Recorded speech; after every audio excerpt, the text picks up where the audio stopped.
Jusqu'à il y a peu, je n'utilisais pas les listes SharePoint. Je trouvais l'affichage horizontal particulièrement frustrant quand on a un grand nombre de colonnes à traiter, et je préférais me rabattre sur mon fichier Excel. Puis je me suis intéressée aux listes et j'ai découvert qu'on pouvait les personnaliser et obtenir les affichages que l'on souhaitait. Et je vais vous apprendre aujourd'hui comment créer un formulaire de saisie qui soit convivial, et je vais vous apprendre également à créer un affichage synthétique et très visuel. Commençons.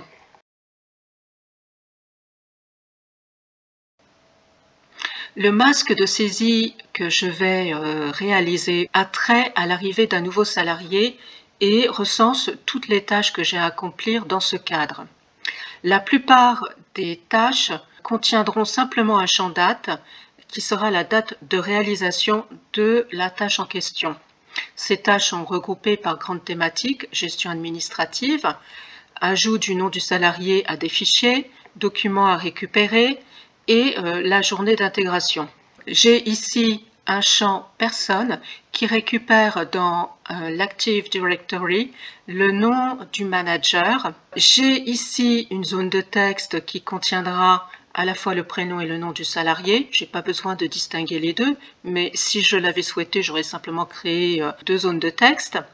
J'ai ici la date d'arrivée du salarié et ici deux cases à cocher: mail d'arrivée que je coche lorsque j'ai envoyé un message à l'ensemble du personnel pour l'informer de l'arrivée du nouveau collaborateur, et ici une case que je cocherai lorsque j'aurai fini de traiter le dossier du salarié, ceci afin qu'il disparaisse de ma liste. Pour créer une liste, cliquez sur le bouton Créer de votre page d'accueil, puis sélectionnez l'option Liste. Vous avez la possibilité de créer une liste à partir de rien en utilisant l'option Liste vierge, d'utiliser un fichier Excel formaté sous forme de tableau, ou bien utiliser une liste SharePoint déjà existante. Vous pouvez aussi utiliser l'un des modèles par défaut proposés par Microsoft Office. Dans le cas qui nous intéresse ici, nous allons partir d'une liste vierge. Cliquez sur Liste vierge, donnez un nom à votre tableau, éventuellement une description, et laissez la case Afficher dans la navigation du site activée si vous voulez ajouter votre tableau des arrivées à votre menu de gauche. Cliquez sur Créer. SharePoint ajoute à toutes vos listes une colonne titre qui présente un caractère obligatoire, c'est-à-dire qu'elle ne peut pas rester vide. Cette colonne ne peut pas non plus être supprimée. Elle peut cependant être renommée et utilisée comme zone de texte pour l'une de vos colonnes. Je ne vais pas l'utiliser dans ce didacticiel et je vous montrerai un peu plus loin comment éviter de l'afficher et comment ne plus la rendre obligatoire. Je vais simplement ajouter mes colonnes les unes après les autres, et donc je vous rappelle qu'on a pour commencer une colonne de texte, et vous voyez que nous avons ici deux possibilités. On utilise plusieurs lignes de texte quand on a des champs texte assez longs, comme par exemple pour des commentaires. Quand il s'agit juste d'un intitulé de colonne, une ligne de texte va suffire ici pour saisir le nom du salarié. Donc, je tape le nom. Vous avez la possibilité, en cliquant sur plus d'options, d'exiger ici que cette colonne soit obligatoirement renseignée. Je ne vais pas utiliser cette option dans ma liste et je vais tout simplement cliquer sur Enregistrer. Je vais à présent ajouter mon champ terminé, type oui, non. Donc je clique sur oui, non et je vais saisir le nom du champ. Et ici, je vais mettre la valeur du champ par défaut sur non. Je clique sur Enregistrer. Je vais ensuite ajouter une colonne personne qui va me permettre de récupérer l'adresse email du manager. Donc ici, je la nomme manager et je vais activer la photo de profil. Je clique sur enregistrer. J'ajoute ma colonne date et heure pour la date d'arrivée du salarié. Je vérifie qu'inclure l'heure soit bien désactivé puisque je n'ai pas besoin de l'heure d'arrivée dans ce champ. Je clique sur enregistrer et je vais continuer d'ajouter tous mes champs. Bien, j'ai saisi tous les éléments de ma liste et vous voyez que mes colonnes sont plutôt nombreuses. Si vous avez fait des petites erreurs de saisie dans vos colonnes, pas de panique. Pour corriger un intitulé de colonne ou supprimer une colonne, cliquez sur la colonne en question et cliquez sur Paramètres des colonnes, modifier.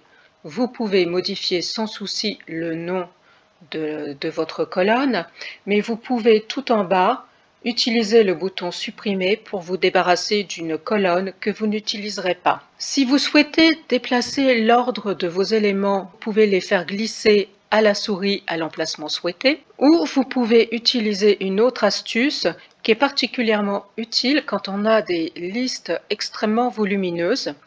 Nous allons simplement cliquer sur Nouveau pour passer en mode saisie. Et tout en haut à droite, vous disposez d'un petit bouton avec une liste déroulante et vous allez cliquer sur Modifier les colonnes. Vous retrouvez ici toutes les colonnes de votre liste et vous pouvez les déplacer soit à l'aide des trois petits points situés en bout de ligne, vous pouvez les déplacer d'un cran vers le haut ou d'un cran vers le bas, ou si vous souhaitez faire des déplacements beaucoup plus conséquents, vous pouvez sélectionner votre champ et le déplacer à la souris à l'emplacement souhaité. N'oubliez pas de cliquer ensuite sur Enregistrer.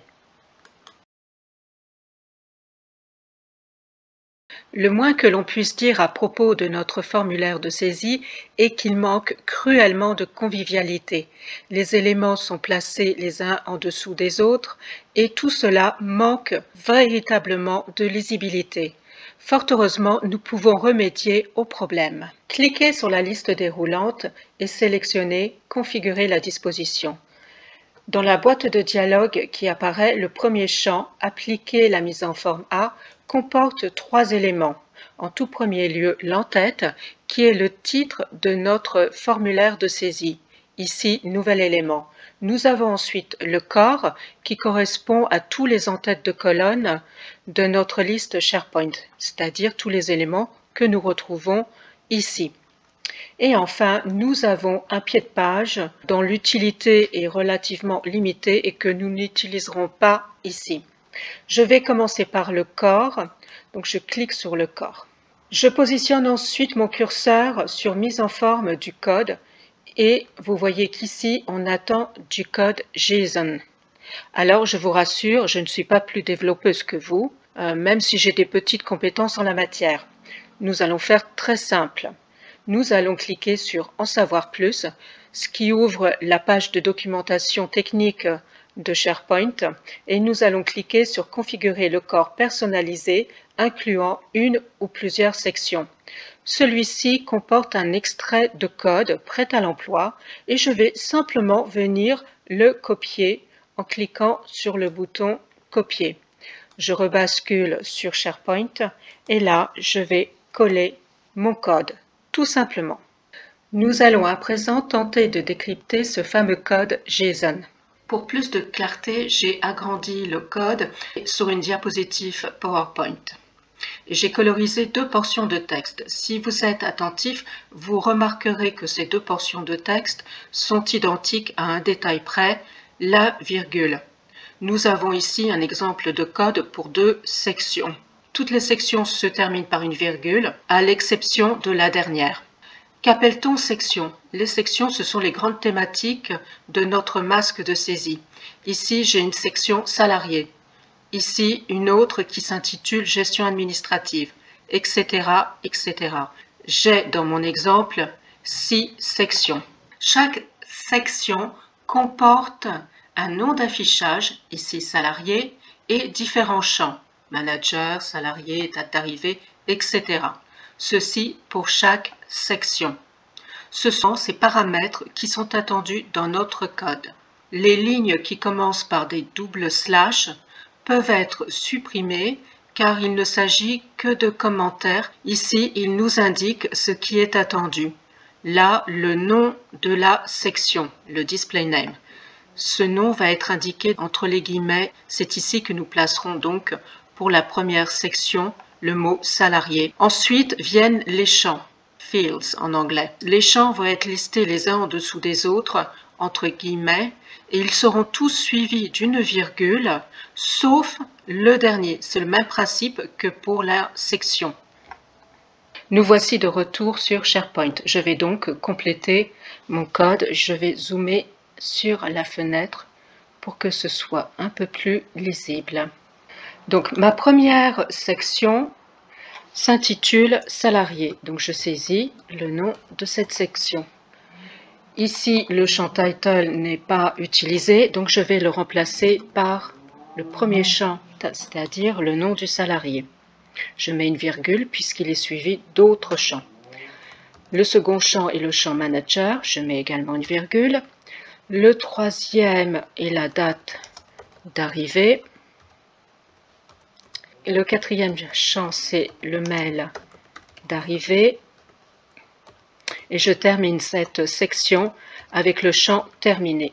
Je ne mets donc pas de virgule après ce champ. Pour que la boîte de dialogue soit beaucoup plus lisible, je vais copier les espaces ici afin d'aligner tous les éléments au même endroit. Vous pouvez aussi supprimer les lignes de remarques, celles qui commencent par les doubles slash. Elles ne sont pas nécessaires pour le bon fonctionnement de notre code. Je vais donc continuer comme ceci pour chacune de mes sections. J'ai terminé la saisie de mes différentes sections. Je n'ai pas ajouté le champ title, mais il figure toujours dans mon masque de saisie. Je traiterai ce point tout à l'heure. Je termine en cliquant sur le bouton Enregistrer et je rouvre la boîte de dialogue en cliquant sur la liste déroulante, configurer la disposition et je vais à présent m'intéresser à l'entête. Avant cela, je vais renseigner le champ du salarié en saisissant le nom d'une salariée, par exemple Marie Age. Je saisis ce nom qui va me servir de contrôle pour ce qui va s'afficher ici. J'aimerais que ce nom soit repris dans la barre de titre. Comme précédemment, je vais cliquer sur le lien En savoir plus pour récupérer le code par défaut. Configurer un en-tête personnalisé et je viens copier-coller le code JSON proposé. Je clique sur Aperçu. Vous voyez que ce code est composé de plusieurs parties. Tout d'abord, une icône. Cette icône figure sur la ligne Icon Name et elle s'appelle Group. Vous trouverez sous la vidéo un lien vers la page de documentation Microsoft qui contient la liste des icônes que vous pouvez utiliser sur SharePoint. Ces icônes sont situées en bas de la dite page et celle qui nous intéresse est l'icône qui se nomme Contact. Je vais donc remplacer Groupe par le nom de l'icône qui m'intéresse et je clique sur Aperçu. Mon icône est bien modifiée. Il me reste à modifier l'intitulé ici. Je vous rappelle que je veux récupérer le nom du salarié. Je descends tout en bas et je vais m'intéresser à la dernière ligne de code, celle qui contient le champ Text Content, dont la syntaxe ici est constituée de deux éléments, envers une zone de texte qui part du signe égal et qui s'arrête au plus, et le nom de la colonne qui est ici figurée en orange. Vous n'êtes pas obligé de combiner à la fois la zone de texte plus le nom de la colonne. Vous pouvez vous contenter du zone de texte ou bien simplement du nom de la colonne. Le nom de la colonne est ici écrit entre crochets et précédé du symbole $. Cela nous indique que le code attend non plus une chaîne de texte comme pour les sections, mais ce que les développeurs appellent une variable. La particularité des variables est qu'elles n'apprécient guère les caractères accentués, les espaces et les apostrophes. Or, la colonne qui nous intéresse, ici la colonne salarié, comporte un caractère accentué. SharePoint a bien évidemment prévu ce cas de figure et sans que nous le sachions, a transcodé le nom de notre colonne en variable reconnaissable par le système. De retour sur SharePoint, copiez l'adresse de votre liste et ouvrez un nouvel onglet dans votre navigateur. Cliquez sur la petite roue dentée située dans la barre bleue et sélectionnez Paramètres de la liste. Sur cette page, vous allez trouver une zone colonne qui reprend tous les en-têtes de votre liste. Celle qui nous intéresse est la colonne salarié. Je vais cliquer sur salarié. Le nom de la variable apparaît non pas sur la page de paramètres elle-même, mais dans la barre de navigation après le signe égal. Copiez ce qui apparaît après ce signe. Retournez sur SharePoint, supprimez la zone de texte inutile le cas échéant, modifiez-la. Remplacez Title par le nom que vous venez de copier. Cliquez à présent sur Aperçu et vous voyez, nous avons enfin la zone de titre que nous souhaitions. Tout cela peut paraître confus et compliqué, mais en réalité, nous n'avons modifié que 2 paramètres.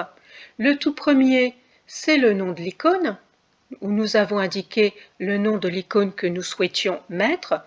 Et enfin, le text content, où nous avons indiqué le nom de la colonne que nous souhaitions récupérer. C'est encore plus facile si votre colonne ne comporte pas d'accent, puisque vous pouvez taper directement l'intitulé de la colonne. Pour terminer, cliquez sur Enregistrer. Votre nouveau formulaire de saisie est activé, beaucoup plus clair, tout est agencé par grande thématique, les informations sont beaucoup plus lisibles. Il nous reste à gérer la problématique de notre champ Title. Pour cela, cliquez sur la petite roue dentée, sélectionnez Paramètres de la liste et cliquez sur le champ Title. Nous allons rendre ce champ facultatif en cliquant ici sur l'option Non dans le champ Exiger que cette colonne contienne des informations. Nous validons en cliquant sur OK. Nous revenons sur notre liste en cliquant sur Arriver. Le champ est toujours actif et nous allons à présent le masquer en cliquant sur Paramètres des colonnes, Afficher, Masquer les colonnes. Nous allons désactiver la case à cocher située devant Title et cliquer sur Appliquer. Le champ Title est à présent masqué. Il apparaît cependant toujours dans notre boîte de saisie, mais ce n'est pas un souci car nous pouvons à présent laisser ce champ totalement vide. Pour plus de clarté, j'ai saisi quelques éléments dans ma liste. L'affichage se gère à travers la liste déroulante tous les éléments. Lorsque vous cliquez dessus, vous voyez que vous avez 3 types d'éléments. La liste, c'est ce que nous avons donc ici. La liste compacte, qui n'est rien d'autre qu'une variante où les éléments sont plus, les lignes sont beaucoup plus resserrées. Et enfin, la galerie. La galerie se rapproche vraiment de ce que nous souhaitons obtenir. Donc ça, ce sont les 3 dispositions par défaut qui sont proposées. On pourrait donc prendre l'une de ces dispositions et la modifier. On peut aussi partir de zéro et créer un affichage de toutes pièces. Dans ce cas, on va nommer notre affichage. Et ici, on va déterminer quel type d'affichage nous souhaitons. Donc, nous retrouvons ici la fameuse liste que nous avons vue. Mais nous avons une nouvelle option qui n'était pas présente auparavant, qui est calendrier. Cela est bien pratique quand, par exemple, vous gérez des formations ou des événements. Vous pouvez les présenter sous forme de calendrier et vous pouvez visualiser les formations du mois ou de la semaine. Et donc, nous avons aussi l'option galerie. Ici, je vais opter pour galerie. Vous avez ensuite un paramètre visibilité qui vous permet de définir un affichage comme public. Cela signifie que si vous cochez cette case, tous les visiteurs de votre site auront accès au nouvel affichage que vous allez créer. Donc, à vous de voir si vous désirez partager la disposition que vous allez créer. Ici, c'est le cas, donc je vais laisser la case activée et je clique sur Créer. J'ai bien ici mon affichage tel que je l'ai défini. Je souhaiterais en faire mon affichage par défaut. Je vais cliquer sur la liste déroulante et sélectionner Définir en tant qu'affichage par défaut. Nous allons à présent mettre en exergue le nom du salarié et la date d'arrivée à travers la mise en forme conditionnelle. Pour cela, j'active le menu Fiche du salarié et je vais cliquer sur Mettre en forme la vue actuelle. J'ai ici un nouveau menu qui apparaît et qui comporte deux onglets, Mise en forme de la vue et Format des colonnes. C'est ce dernier paramètre qui va nous intéresser. Dans Colonne, je vais choisir Salarié, le nom du champ que je souhaite mettre en exergue. Je clique sur Gérer les règles et ici Crayon, plus de style. Je vais sélectionner une couleur pour mon texte, je vais mettre mon texte en blanc et ici je vais sélectionner une couleur de fond, par exemple un bleu soutenu. J'enregistre. Je vais à présent mettre en forme la date d'arrivée. Je reviens en arrière en cliquant sur la petite flèche qui pointe vers la gauche une première fois, puis une deuxième fois. Je reviens à choisir une colonne et je vais sélectionner à présent la date d'arrivée. Dès lors que je sélectionne une date, vous voyez que j'ai à présent deux options. Mettre en forme les dates qui utilisent un modèle ou mise en forme conditionnelle où je partirai de zéro. Je vais opter pour la première solution et cliquer sur Modifier les styles. Vous voyez que j'ai trois possibilités de colorisation en fonction de l'éloignement de la date. Si date d'arrivée est située avant aujourd'hui, que la date d'arrivée est dépassée.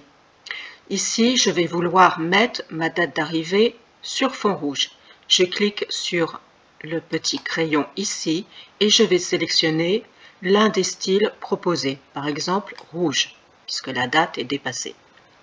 Si la date d'arrivée est aujourd'hui, ici, je vais sélectionner une couleur un peu pêche. Et si la date d'arrivée est située après aujourd'hui, dans ce cas-là, pas de panique, tout va bien, je vais opter pour la couleur verte. Voilà, mon modèle est prêt à l'emploi. Je clique sur Enregistrer, puis sur le bouton Fermer. Il nous reste encore quelques petits points à voir. Ici, nos dates d'arrivée sont classées par ordre de saisie. J'ai ici mariage qui arrive le 23/11, j'ai T'imagines qui arrive le 1er décembre et j'ai à nouveau une personne, Laurent Barre, qui arrive le 23/11. Donc je vais à présent m'atteler à ce problème. Je profiterai de l'occasion pour déterminer les champs qui vont apparaître sur la fiche de synthèse. Ici, vous voyez que je n'en ai qu'une partie et que je n'ai pas choisi ces différents éléments. Ils ne répondent peut-être pas à mes besoins. Et enfin, je ne conserverai à l'écran que les fiches salariés pour lesquelles il me reste encore des actions à accomplir. Je vais donc contrôler que le champ terminé soit bien positionné sur non. J'ai ici la fiche salarié La Raclette qui devrait donc disparaître de mon affichage. Je clique donc sur Fiche salarié, je vais sur Modifier l'affichage actuel. Ceci ouvre un nouvel onglet dans ma barre de navigation. Ici, j'ai la liste des champs qui apparaissent actuellement à l'écran. Je peux cocher et décocher les colonnes que je souhaite conserver ou supprimer. Ces colonnes sont classées par ordre alphabétique. En dessous, je vais pouvoir trier mes éléments. Je souhaite trier sur la date d'arrivée. Je vais taper D pour avoir tout ce qui commence par la lettre D. Donc ici, date d'arrivée. Je veux trier par ordre croissant, donc là c'est bon. Et je veux ensuite faire un classement par nom de salarié. J'ai la possibilité de trier sur plusieurs colonnes. Donc ici, salarié, par ordre croissant, par ordre alphabétique. Enfin, j'ai ici ce qui va me permettre de filtrer mes informations. Je souhaite filtrer sur la colonne terminée. Et je veux ne conserver à l'écran que les fiches pour lesquelles le champ est égal à non. Et je vais tout simplement cliquer sur le bouton OK. Mes éléments sont bien triés par ordre croissant, 15-11, 23-11 et enfin 1er décembre. Et la salariée La Raclette a bien disparu de mon affichage. Cette fiche n'est cependant pas supprimée, elle est simplement masquée.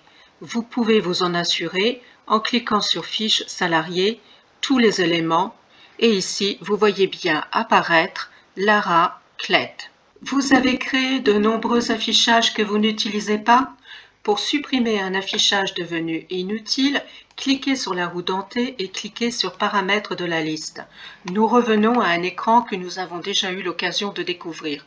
Cette fois, nous nous rendons tout en bas de la page. Vous trouverez la rubrique Affichage qui liste tous les affichages créés.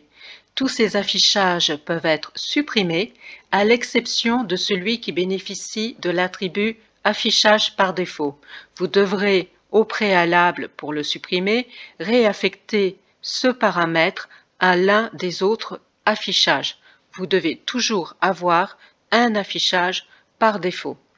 Pour supprimer un affichage, cliquez sur l'affichage en question. Ici, vous trouverez la case qui permet de le définir comme affichage par défaut. Si vous souhaitez supprimer l'affichage, cliquez sur le bouton Supprimer et simplement confirmez votre action. Vous revenez d'office à votre liste de départ. Nous en avons à présent terminé avec cette première approche des listes. J'espère que ce didacticiel aura éclairci certains points et je vous rappelle que SharePoint donne tout son potentiel couplé à Power Automate. Je vous dis à très bientôt.